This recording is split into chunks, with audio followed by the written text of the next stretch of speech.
Alright guys, so at the end of the last lesson you were given the homework to create a mind map of representation of the villains, focusing on the typical stereotypes of villain characters, their characteristics, so their behaviors, their appearance, the technical codes that are used to emphasize a villain in a film or TV show perhaps, and then examples of villains from text that you have seen. Alright, so that was homework and that is due today, so make sure you got it done. So, male villains. We have Dr. No over here. Alright, we got the Joker, we got Voldemort, we got Frankenstein, we got Freddy, Norman Bates, and Mick Taylor. Alright, so these are all examples of male villains that we have seen throughout the years in westernized films. Alright, so these are some of the villains you might have come across while you're doing your mind map. Alright, then some female villains you might have come across. Alright, that could be Cruella de Vil up the top. Alright, Maleficent, even though she's more of an anti-hero. Okay, Poison Ivy, Harley Quinn, and then the Wicked Witch of the West. Alright, again, these are some female villains that you might have come across that you could have added to your mind map. Okay, so, male action heroes. Male representations of the action hero in stories like Batman, Superman, or James Bond must defeat an evil villain to resolve this crisis to achieve their goals.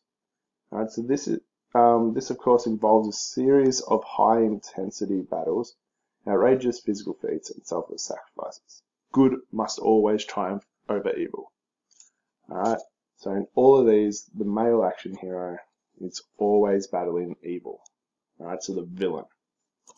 So the male villain, the construction of the evil male villain has shifted dramatically over time.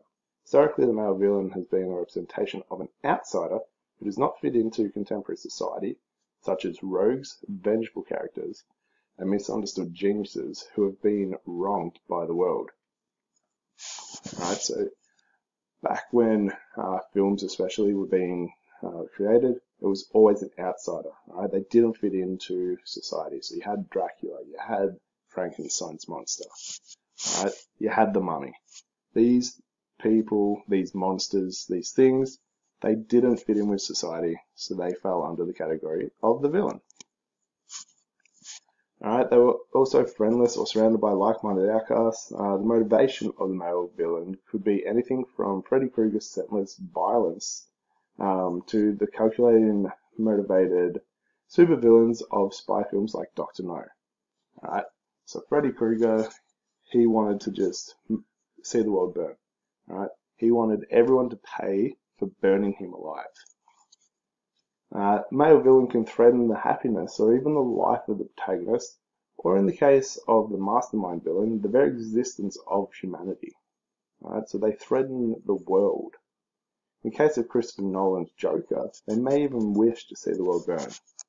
They don't care who gets hurt. They don't even care if they come out alive. They just want to see the world burn for fun.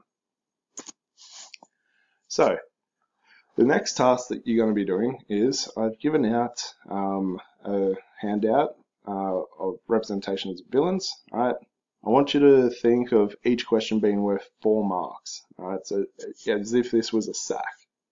Alright, so answer all 3 questions as if it was a sack, and they were all worth 4 marks each. Alright, so pause the video now so you can go off and do that. It shouldn't take you more than 20 minutes. Alright, so consider it a sack. In a sack, you give yourself a minute, sometimes 2 minutes per mark.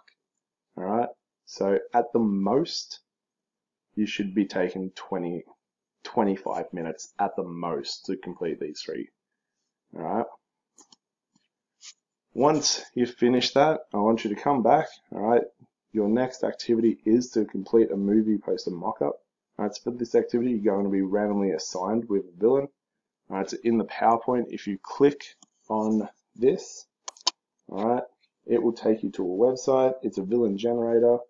Alright, when it loads, alright, it'll randomly give you a villain. Alright, so a bully who turns into a werewolf. Alright, so that would be my villain that I would be working on. Alright, then once I've got my villain, alright, I would you're going to imagine that you're a filmmaker who's about to release a film about your randomly assigned villain. So mine is the bully who turns into a werewolf. Then draw up a mock-up for your film poster. Alright, you must use grey lead pencil. Alright, don't just do it in pen. I'm going to be giving you pieces of paper. Alright, so do it in pencil so you can rub out your mistakes. Alright, and then annotate the mock-up explaining how you've used the following to represent your villain. So the typography, the color choice, the body language of them, the lighting, the costume, composition, and the props. Alright, look online, have a look at some movie posters to give you some inspiration. Alright, this is an outcome task. Alright, it isn't due until next Wednesday though, so you do have some time to do it at home. Alright, but you will not have any more class time. Alright, so that's the end of this lesson. Alright, so the terminology that we've gone through is villains, stereotypes, and mock-up.